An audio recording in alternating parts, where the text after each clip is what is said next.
Good afternoon. Preventing violence and looking to the public to help solve cases. Toronto police are marking the launch of Crime Stoppers Month in our city. They're announcing for the next month, they'll be offering up to $2,000 for tips related to tackling retail crime. CTV John Musselman was at this morning's launch and joins us live with more. John. Well, that launch is continuing at this hour inside police headquarters, Nathan. This is the official start of Crime Stoppers Month. But again, yes, as you mentioned, they're also beefing up the awards for these retail crime thefts, which has been an issue in a lot of retail stores. So they're offering up to $2,000 to people to provide tips on this. Also, we're dealing with some issues here in the city, including a recent homicide at the University of Toronto, a stabbing at the Dufferin station. There is some concern about a recent spat of crime. That will be asked of and addressed by the chief here as well. But as for the retail issue, here's what they had to tell us just a short time ago. Today, I'm pleased to be here with our city and our Toronto Police Service partners to announce that Toronto Crime Stoppers will be activating an enhanced reward of up to $2,000 between today and February the 6th for any retail information leading to the resolution of retail crimes as part of a retail crime awareness campaign. We want to empower the public to anonymously report information into Crime Stoppers and send a clear message to those who commit these offenses that they will be held accountable. As part of this initiative, our program is partnering with 11 Division to call on the community to help us identify and locate 4 individuals who are alleged to be repeat and prolific offenders of retail crime. And today's Crime Stopper news conference is also about a reminder to the public about helping to solve these crimes. If you see something, they want you to call it in, say something about it, and you can remain anonymous. Reporting live outside police headquarters, I'm John Musselman. I'll send it back to you. Thank you, John. The Ministry of Labour has been called in to investigate a fatal workplace accident in Vaughan yesterday afternoon. This is a look at the scene on Applewood Crescent from the CTV News chopper. Police say a man in his 40s died after being trapped under a forklift. This happened around 12:30 yesterday afternoon, and police are still on scene today. The cause of this incident is under investigation. And police are searching for 4 suspects in an assault investigation in Scarborough. Investigators are trying to identify 2 men and 2 women, all described as being in their 20s. Police say a male and female victim were seriously injured after being assaulted outside Woodside Square at McCowan and Finch on New Year's Day. The incident began with an altercation inside a restaurant, which eventually spilled outside. And officers are investigating after shots were fired in an Etobicoke plaza last night. Officers were called to the area of Burnhamthorpe and Saturn Road around 10 p.m. and they found evidence of gunfire at the scene. No injuries were reported here, but anyone who might have information is asked to call police or Crime Stoppers.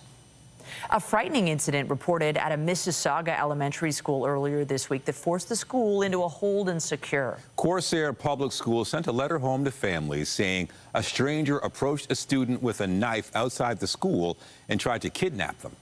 CTV Sean Leathong has been following this story and joins us live with more detail. I'm sure there's a lot of concern there, Sean. Certainly, Nathan and Michelle, and this stems from last Wednesday. Now, I'm standing near Corsair Public School, which, as you said, was placed in hold and secure on Wednesday. The letter we received from a parent who had sent to us that was sent to them by the school, and it says that about 2:25 on Wednesday afternoon, a student was approached outside the school during the lunch hour by a man who tried to get the student inside his car, and they say that the man threatened the student with a knife. They said the student managed to get away safely and go home with their parents. They contacted the school, and at about 2:45, the school was placed in hold and secure. Now, the school had called Peel Police, who investigated the situation. The hold and secure involved the doors around the school being locked, and then shortly after 3 p.m., the school was told that there was no reason to keep the hold and secure on. Now, we've contacted Peel District School Board, who have not confirmed any of the details of this, and we contacted Peel Police, who did confirm that the school was briefly in a hold and secure. So far, there's been no description of this suspect as to what they were wearing or what times they were seen inside the area, and we're still trying to get a little bit more information from both Peel Police and the Peel District School Board. Reporting live, I'm Sean Leathong. For now, Nathan, I'll throw it back to you. All right. Thank you, Sean. Crews are still on the scene of a sinkhole in the West End this afternoon. Now, take a look at this footage from our CTV News chopper that was over the scene on Windermere in the Swansea neighborhood. The hole opened up Tuesday. It was more than a meter deep, and crews have yet to be able to fix it. Windermere remains closed from Waller Avenue to Morningside. And we have new numbers on unemployment this noon hour. Just ahead, we'll tell you what the numbers show you about how many Canadians were looking for work as 2025 drew to a close. Time to take a live look at the city on this Friday afternoon, and you can kind of see it there at Nathan Phillips Square. It is mild, the ice looking a little shiny, probably melting a little bit.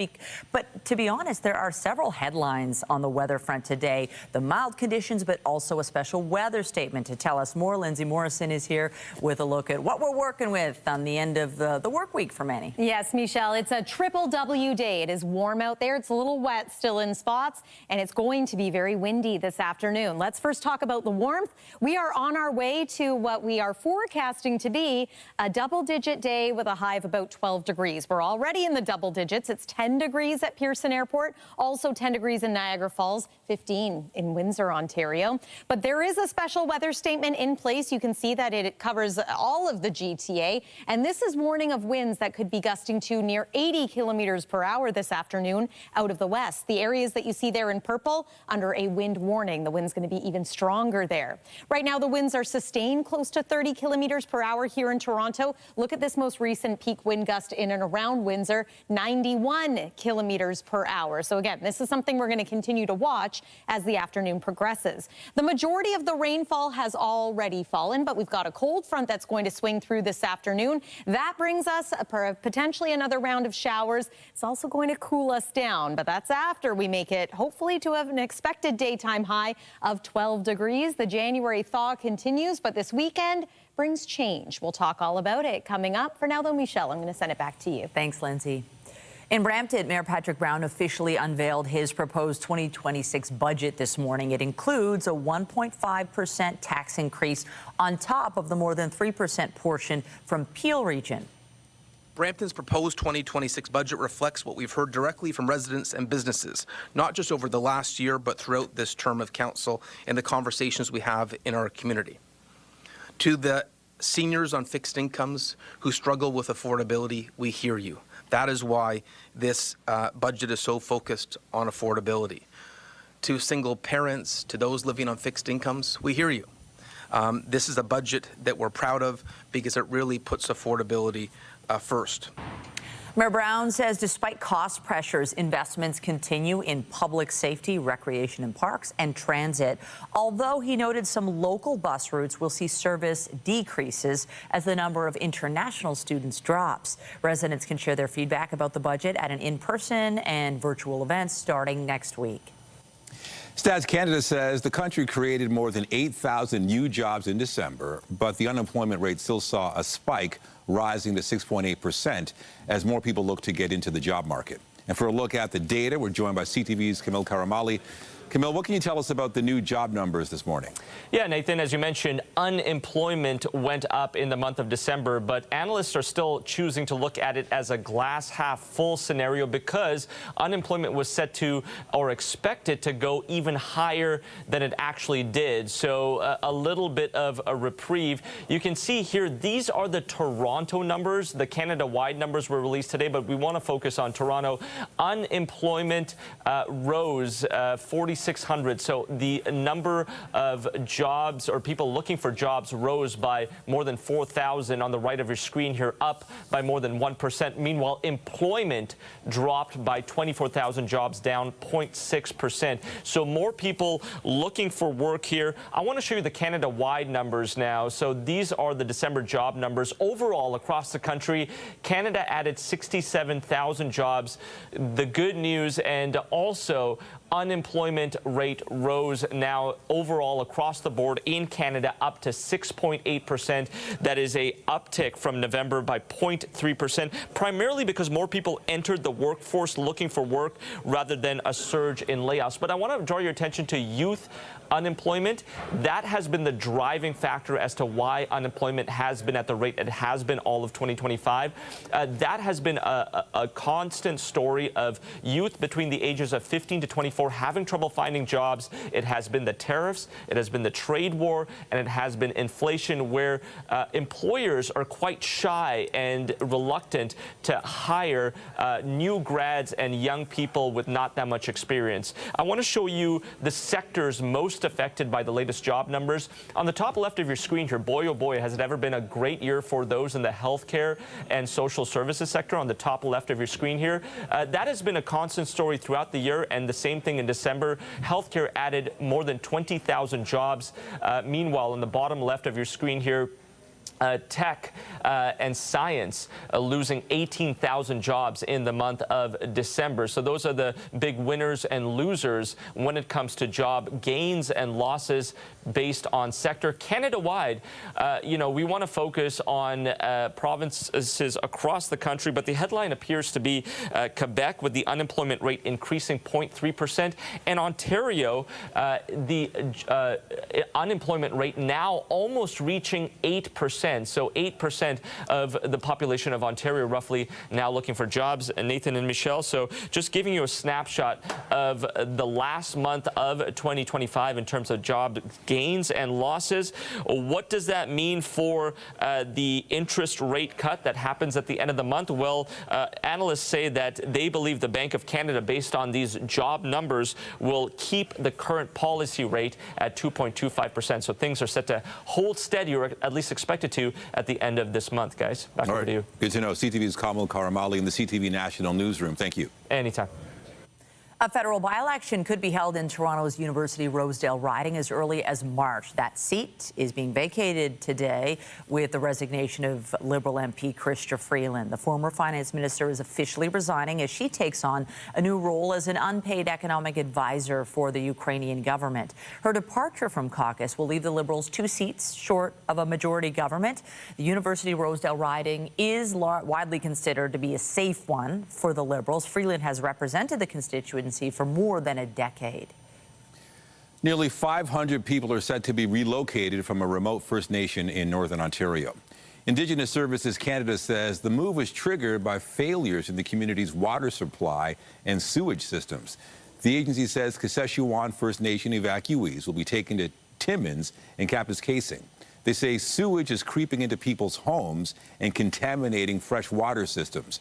The executive director of the First Nation says the overall response from higher levels of government has been lacking.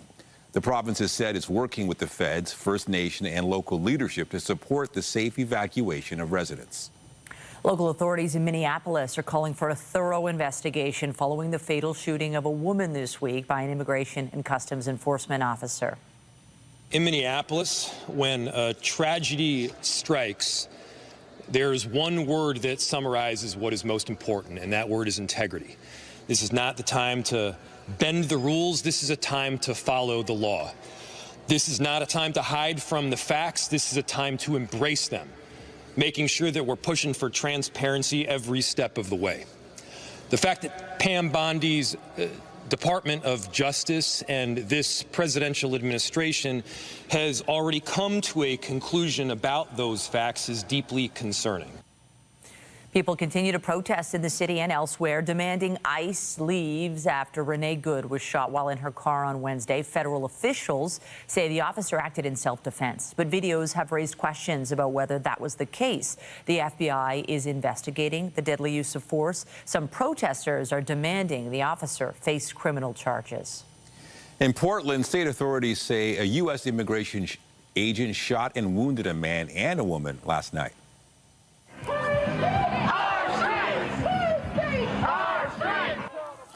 Protesters took to the streets following the shooting as the victims were in a vehicle outside a hospital. The Department of Homeland Security alleges a passenger in the car was connected to a Venezuelan gang, and the agent fired in self-defense when there was an attempt to run him over. There's been no independent corroboration of that. The mayor has asked federal agencies to halt operations pending an investigation. The American military boarded another oil tanker in the Caribbean Sea today. The pre-dawn action was carried out by forces the U.S. has built up in the region in recent months. The vessel is the fifth tanker that's been seized as part of an effort by the Trump administration to control the distribution of Venezuela's oil products globally. It follows the capture of President Nicolas Maduro by American forces. Meanwhile, the U.S. president will meet with Venezuela's opposition leader next week. Canada and countries around the world were hoping to get a little clarity today on the issue of tariffs. The U.S. Supreme Court was expected to rule on whether or not many of Donald Trump's tariffs are, in fact, legal. But the court now says that ruling won't happen today. For more on this, let's bring in CTV's Jeremy Charon live in Ottawa. Jeremy, we were expecting that decision today. Any insight on why it didn't happen?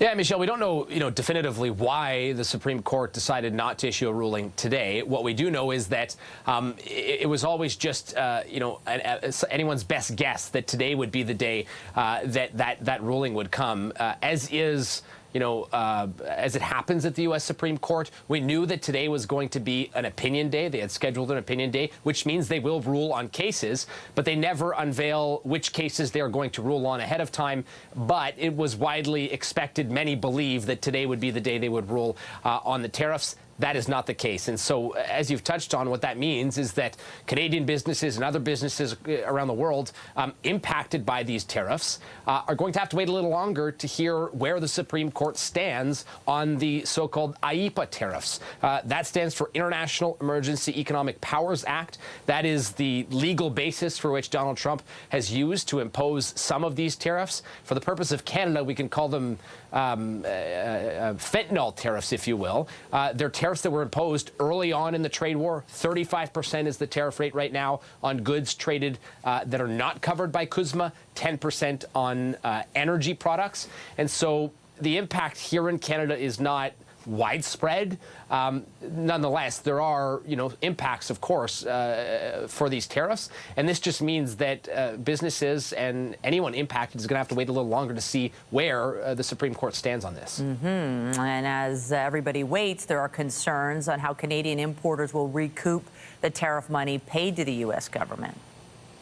Yeah, that's the big question, Michelle, is even if the Supreme Court does rule that Donald Trump's use of tariffs in this case were illegal, that is the first step. And then experts believe, what will ensue is a long process, drawn-out process, likely very difficult process to try and recoup some of the money that businesses, manufacturers, producers have lost along the way in paying these tariffs. It's estimated $150 billion is how much revenue the U.S. government has made on the basis of these IEEPA tariffs. And so, most experts believe it will be very difficult to get money back. Many, Canadian companies will never see those funds return. Where there could be a more significant impact is on what it means for the administration moving forward and its tariff policies.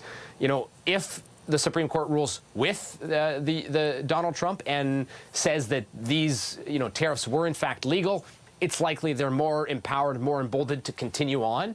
If the Supreme Court rules against them and does say that this was illegal, it will make things more challenging for the U.S. administration to try and move forward with similar policies. Although we've already heard from the U.S. Trade Representative Jamieson Greer that they're confident they would be able to find other means through different legal avenues to still impose tariffs and recoup all of that money. So more uncertainty, unfortunately, and it likely doesn't solve all of the problems that these tariffs have caused for many businesses around the world and in Canada.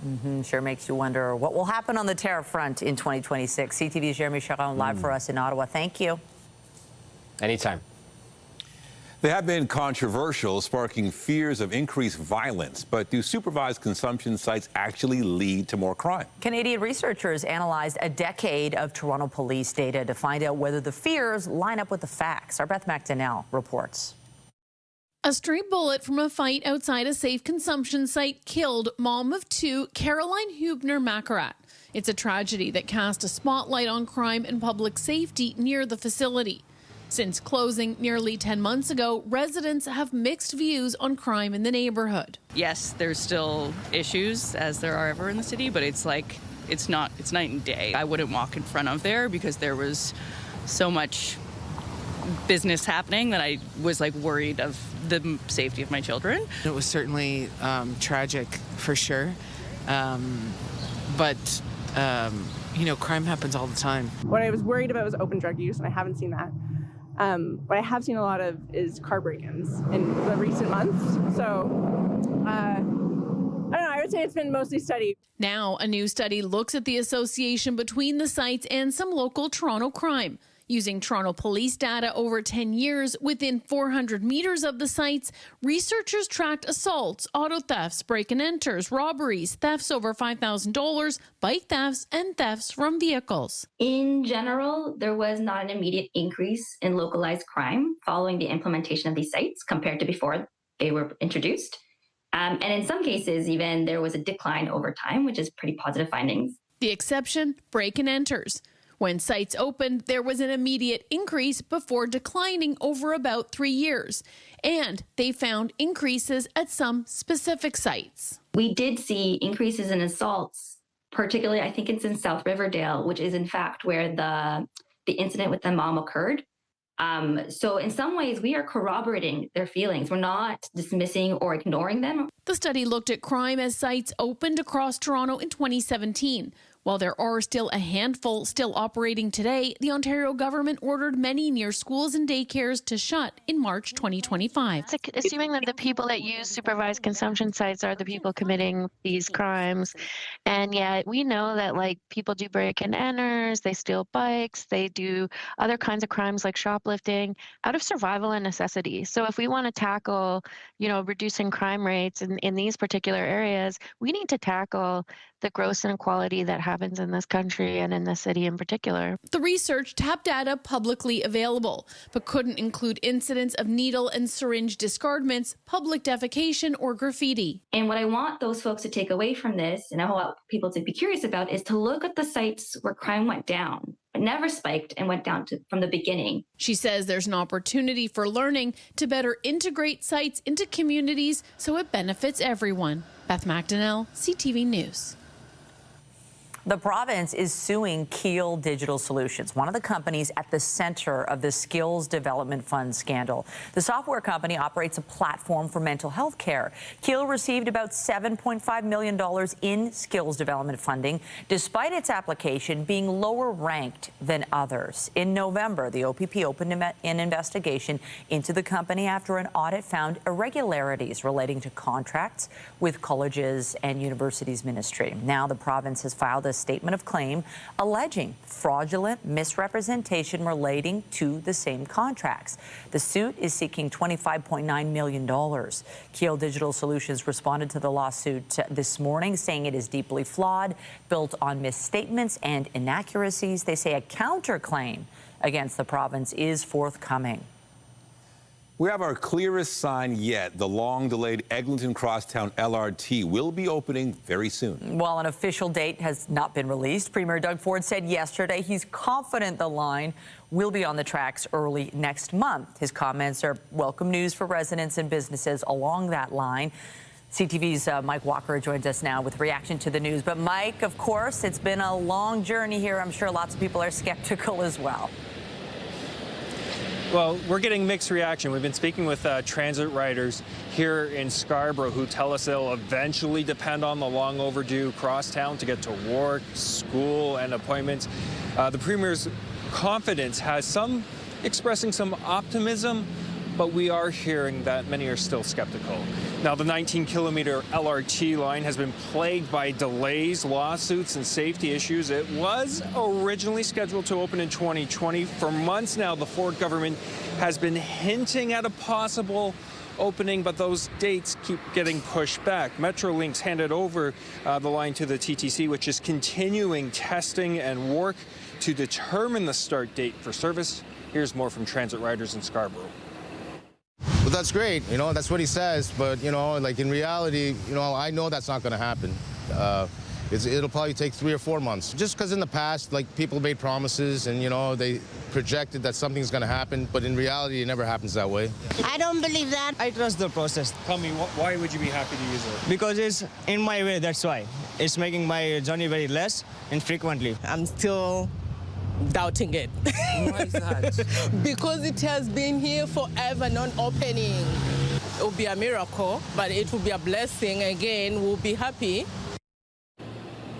At this point, Metrolinx and the TTC haven't confirmed an opening date. A TTC spokesperson tells us that the transit agency continues to work with Metrolinx to determine a safe and reliable opening as soon as possible.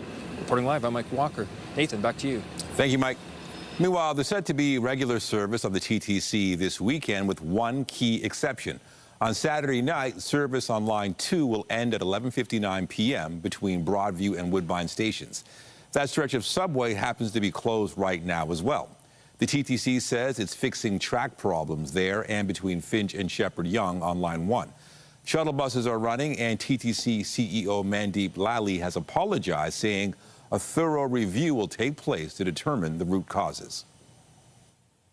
So we've had some winter rain, and we're likely to get a little bit more this weekend. It's not so much the amount of the rain that we're concerned about. However, there is a whole lot of melting happening out there as a result of the big snowbanks. So there are risks associated with this kind of weather, including localized or overland flooding. Make sure storm drains are cleared free of snow and ice. That's going to help. And of course, do take care on any ice out there, because they will likely become unstable with this January thaw.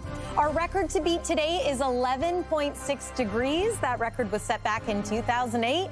We could do it this afternoon. And if this is the kind of weather you like, this warm, enjoy today, because it's back to reality soon. We'll take you through the weekend forecast after the break.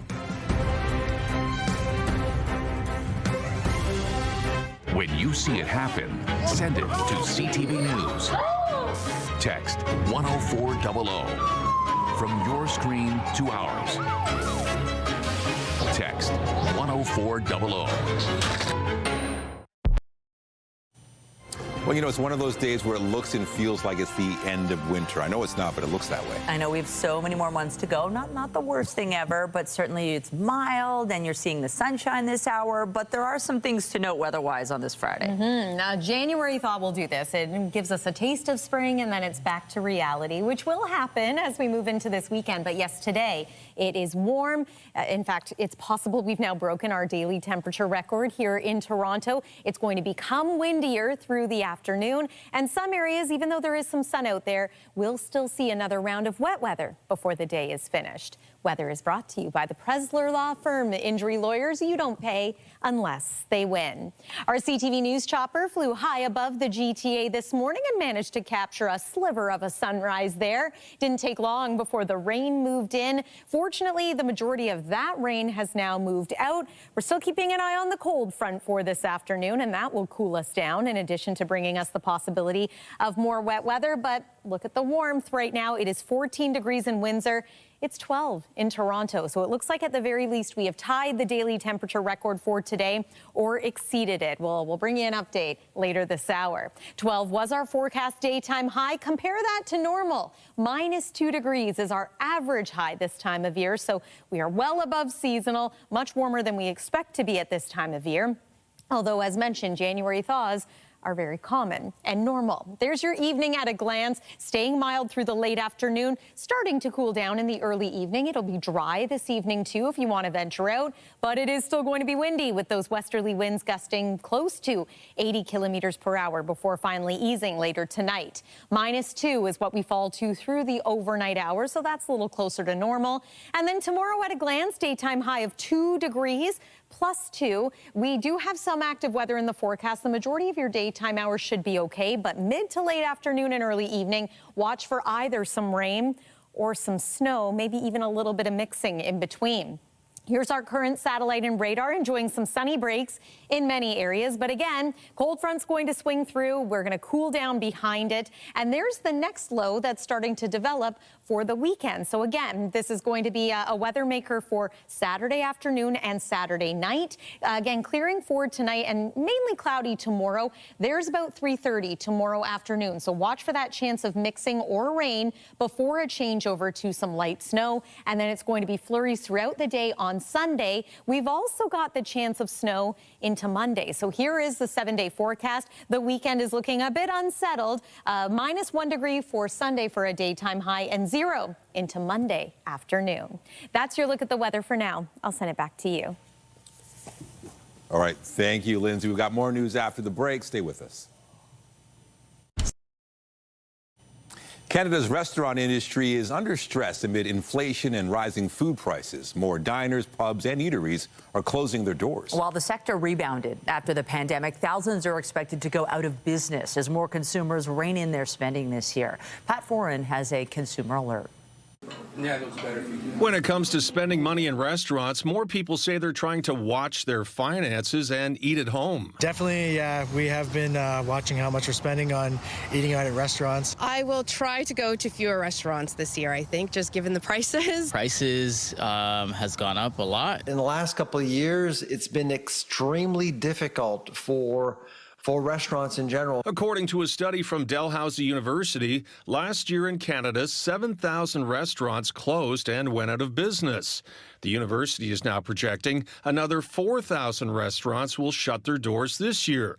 Sylvain Charlebois says consumers are becoming more frugal with their food budgets. If they do dine out, they'll dine in at home, order in, or get food delivered to avoid the tips, to avoid the expensive bottle of wine and things like that. Along with rising food prices and inflation, Restaurants Canada also blames increasing costs for rent, insurance, and wages. The group says 41% of restaurants are operating at a loss or barely breaking even, but they're trying to keep their prices low because they know customers are watching their budgets. There's an affordability challenge for Canadians right now. There's less discretionary spending, so less discretionary spending means pulling back on restaurant spending. Last year, when there was a 2-month tax break on restaurant meals, prepared foods, snacks, and some alcoholic beverages, restaurants saw an increase in sales of 10%. Restaurant Canada says the tax break should be brought back and made permanent. Let's remove GST off of food. Why are we taxing food? We just think that is a poor public policy. Charlebois agrees. I would say we need to eliminate all taxes on food, no matter where it's consumed. Another reason restaurant sales are down is Canadians are drinking less, and alcohol sales are a profitable category for the hospitality industry. Pat Foran, CTV News.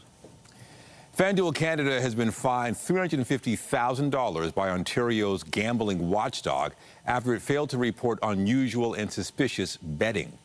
The bets in question were linked to allegedly fixed table tennis matches in Europe and in October and November of 2024. The Alcohol and Gaming Commission of Ontario says FanDuel accepted 144 bets from 3 Ontario players on the Czech Table Tennis Stars Series.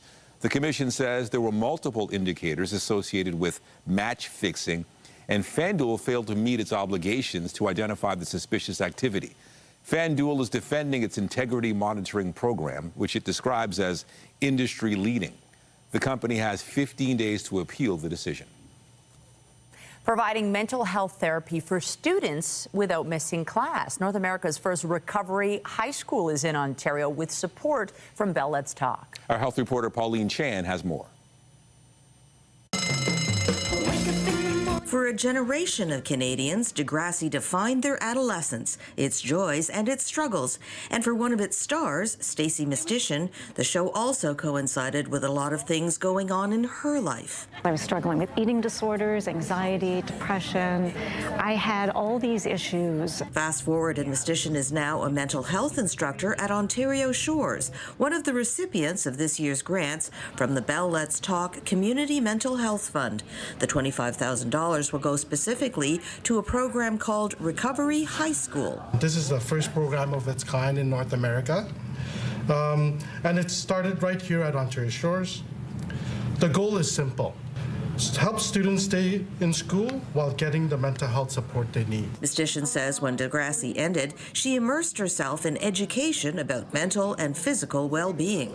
And physical, mental health is so connected, right? So I always knew that I wanted to talk more about mental health, especially after I lost my brother to suicide. That was in 2010, the same year Bell Let's Talk Day began. That's why Bell Let's Talk Chair Mary Deacon says centres like Ontario Shores are so important. And as she handed over the corporate check, she had two particular young people in mind, her two brothers, who both died by suicide. One in particular, Ted, started struggling with OCD, obsessive compulsive disorder, when he was a very little boy. And that was at a time when there were no effective medications or treatments for obsessive compulsive disorder. Bell Let's Talk Day this year is on January 21st, and the theme is taking a moment for mental health. We wanted to build into Bell Let's Talk Day this year the notion of agency and people being empowered. There are things, in spite of what's going on in the world, there are things we can do to improve and support our mental well-being. And Ms. Dishon and the staff at Ontario Shores are there to help with that. Pauline Chan, CTV News. Public Health Ontario is out with its first update on the spread of flu across our province after a pause over the holidays. The previous update accounted for cases up to December 13th, and it showed positivity rates around 34%, which officials consider to be very high. That figure climbed even further and appears to have peaked at around 36% the following week. Looking closer to right now, officials say flu activity continues to drop, but it is still high, with 1 in 4 tests coming back positive last week. Nearly 1,100 patients were hospitalized with the virus over the week ending January 3rd. Health experts say flu shots remain the best way to stay protected from more severe outcomes. All right, time now to take a look at what's been making headlines on social media so far this year, including a bribe to try to keep J-star Bo Bichette in our city. For more on this, we're joined by Sam East, weekday afternoon host on 99.9 Virgin Radio. Hey, Sam, so the Blue Jays, they did quite a bit in free agency, but the future of Bo Bichette is still up in the air, and one local restaurant's trying to beef up the offer. Yes, well said. We're hearing now that the offer that Bo Bichette is expecting in his free agency from the New York Times is $300 million, which is quite a bit more than what was initially anticipated. So if we can't have that cash offer, how about steak for life? That's what one steakhouse in Toronto is offering. They're called Animal Steakhouse. Dear Bo Bichette, Toronto suits you. The city, the energy, the fans, it all feels right. Much like a perfectly cooked steak. Steak for life on us. No negotiations, no fine print, just a standing reservation at our table. Stay in Toronto, we'll handle dinner. You bring home the hardware. And Nathan, I'm sure you can remember back in 2019, Kawhi Leonard, of course, leading the Raptors to victory. This is very reminiscent of that. Remember, all the Toronto businesses banding together, offering, eat with us for life, Kawhi to stay in Toronto. That simply wasn't enough for Kawhi Leonard to stay in Toronto. Will this be enough for Bo Bichette? That is yet to be seen. I know, it didn't work for Kawhi, maybe for Bo. I hope he likes steak. All right, so Katy Perry and Justin Trudeau, we keep seeing them all over the place. Is this going to last, and what's the latest? I mean, they look like they're really in love, Nathan. They really do. Katy Perry continuing to share updates, little glimpses of their life together that it looks like they're building. Look, a Canadian maple leaf. One can only assume Justin Trudeau gifted that to her.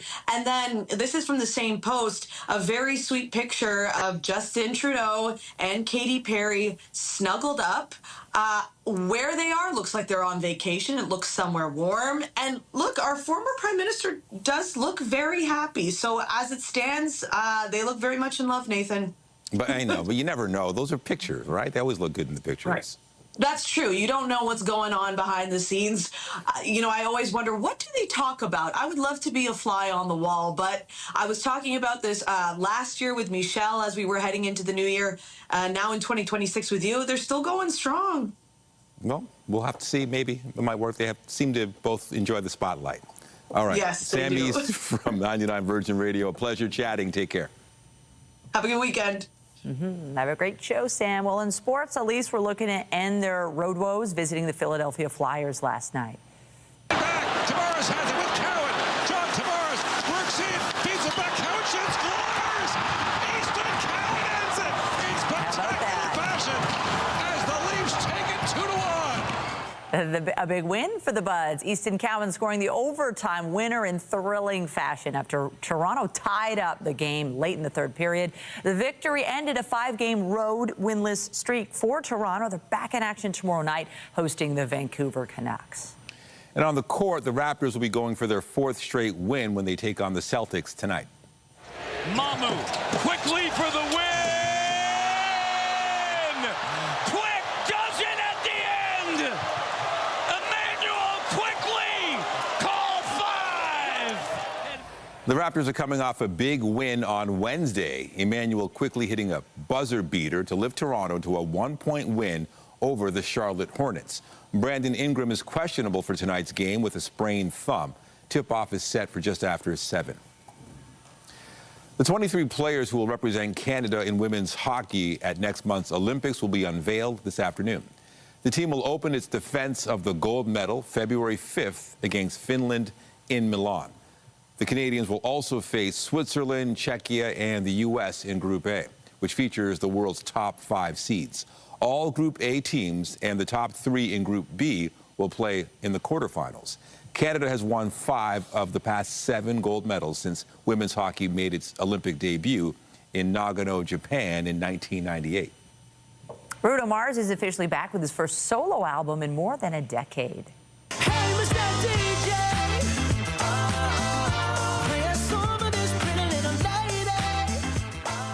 I Just Might, which is a 70s throwback, is the lead single to Mars's next album, The Romantic. It will stream and be on sale February 27th.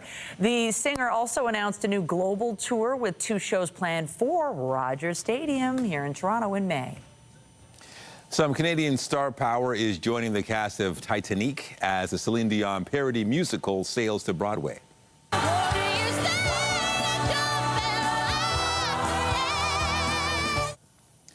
The musical follows the plot of the movie Titanic, but with the twist that Celine Dion herself is the narrator. Titanique has had runs off of Broadway here in Toronto and on London's West End, and it confirmed last month it's headed to Broadway. Creator and star Marla Mindell will be joined by a few familiar faces, including new cast members Jim Parsons and Canadian Music Hall of Famer Deborah Cox. Previews begin March 26th. Coming up, it takes the backyard rink to new heights. You'll meet the Ottawa area man who's built a ring inside the loft of his barn. We hit the ice after the break.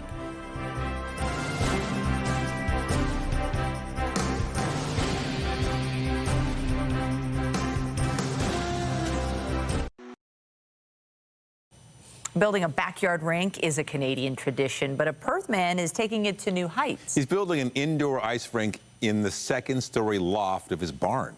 CTV's Peter Sperling has the story. It's not your typical homemade ice rink.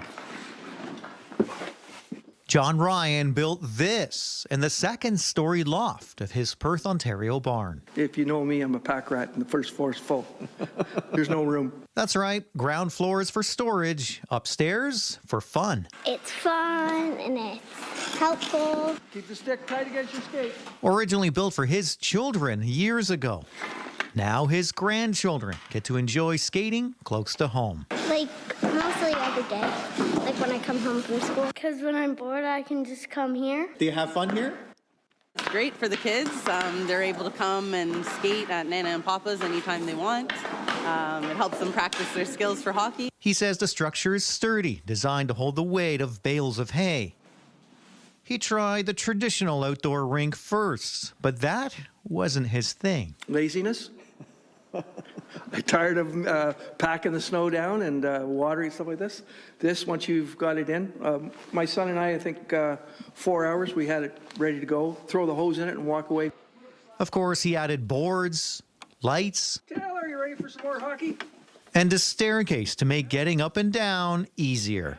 Ryan's been doing this for 16 years now, and even though it is indoors, it's still very weather dependent. You take the pucks and the nets off and let it puddle up.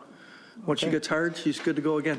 With hopefully many seasons to look forward to. Well, my grandkids now live behind me, and my son has got a baby on the way, so we'll be doing it till we can't do it no more. Peter Sperling, CTV News, Perth. You know, that's one of the best I've ever seen as far as a building an ice rink. It looks great. Amazing. He's probably not liking the fact that the temperatures right now are extremely mild. Look how beautiful it looks out there. It is lovely with the sun, but yeah, it's not a great day to be an outdoor rink today. We have broken a record, so it is a record-setting day here in the city of Toronto. 12 degrees. Let's see where we go from here. Enjoy the sun right now because another round of showers looks to move in, and with that we will experience a cold front which cools us down overnight tonight to a low near -2 degrees, a little closer to normal for this time of year, but still above seasonal. Tomorrow, 2 degrees on the plus side. That's still mild enough for us to get some rain or some snow, maybe a little bit of a mix of both into Saturday afternoon. And then Sunday, we are forecasting flurries. Here's one more look at the 7-day forecast and a look at what you can expect into next week. Perhaps some snow into the day on Monday, and then a dramatic cool down by the middle and end of next week. So let's enjoy this January thaw. Nathan and Michelle. For sure. Thank you, Lindsay. And that's it for CTV News at noon. Remember, you can get Toronto's breaking news all day long on CP24 and at ctvnewstoronto.ca. For Lindsay Morrison and all of us here, have a pleasant afternoon. I'm Michelle Dubé. And I'm Nathan Downer. Be sure to join us later for CTV News at 5 and 6.